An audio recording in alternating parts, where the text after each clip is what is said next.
Hi. Hi ma'am. మీ పేరు? Vishal Yadav. Vishal Yes, Yadav. ma'am. Okay. So final year అయిపోయింది కదా? No ma'am, I'm at the final year.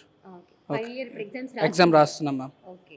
So college ప్లేస్‌మెంట్‌లో job వచ్చిందా? Sure, yes ma'am. Okay. ఏ college కంపెనీలో వచ్చింది? మ్యామ్ యాక్చువల్లీ నాకు 2 టైప్స్ ఆఫ్ కంపెనీస్లో వచ్చినాయి, టెక్ అండ్ నాన్ టెక్లో కూడా వచ్చినాయి. యాక్చువల్గా టెక్ సైడ్ నాకు 8 to 10 lakhs వరకు ప్యాకేజ్ వచ్చింది. కాకపోతే I choose non tech only. ఎందుకంటే మ్యామ్ ఇన్ ఫ్యూచర్లో ఫర్దర్గా నేను 2 years ఎక్స్పీరియన్స్ తీసుకొని లైక్ నా ఓన్ స్టార్ట్అప్ చేద్దాం అనుకున్నా. Because I have interest in the non tech side only ma'am. So ideas ఉన్నాయి కాబట్టి నేను నాన్ టెక్ సైడే తీసుకున్నా. అండ్ నాకు two non tech companies like launch at global అని 8 lakhs ప్యాకేజ్ తోటి వచ్చింది. అండ్ వేరేస్ నో బ్రోకర్ టెక్నాలజీస్ అని అందులో ఒక 7 lakhs ప్యాకేజ్ వచ్చింది మ్యామ్ నాకు. ఇప్పుడు నో బ్రోకర్ టెక్నాలజీ ఆ కంపెనీలో చేస్తాను. Nice. Yes ma'am. Okay. So ఇప్పుడు నీకు వచ్చిన ప్లేస్‌మెంట్‌తో యు ఆర్ సాటిస్ఫైడ్? అంటే ఇంతకంటే బెస్ట్ వచ్చి ఉంటే బాగుండేది. నో మ్యామ్, అలా ఏమన్నా? అట్లా ఏం లేదు ma'am. Actually I'm satisfied.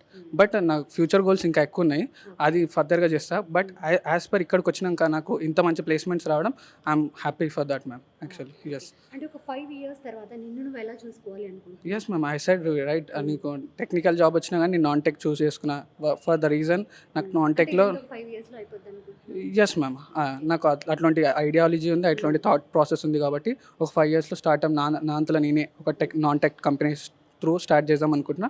So non tech కంపెనీలోనే work చేసిన. So that I gain knowledge. Like ఇక్కడికి ఉత్తరాంచల్ యూనివర్సిటీకి వచ్చినాక నాకు నాలెడ్జ్ ఎట్లా వచ్చిందో ఆ కంపెనీలో కూడా నాకు అదే నాలెడ్జ్ వస్తుందని నేను అనుకుంటున్నాను మ్యామ్. I అట్లా. like your confidence.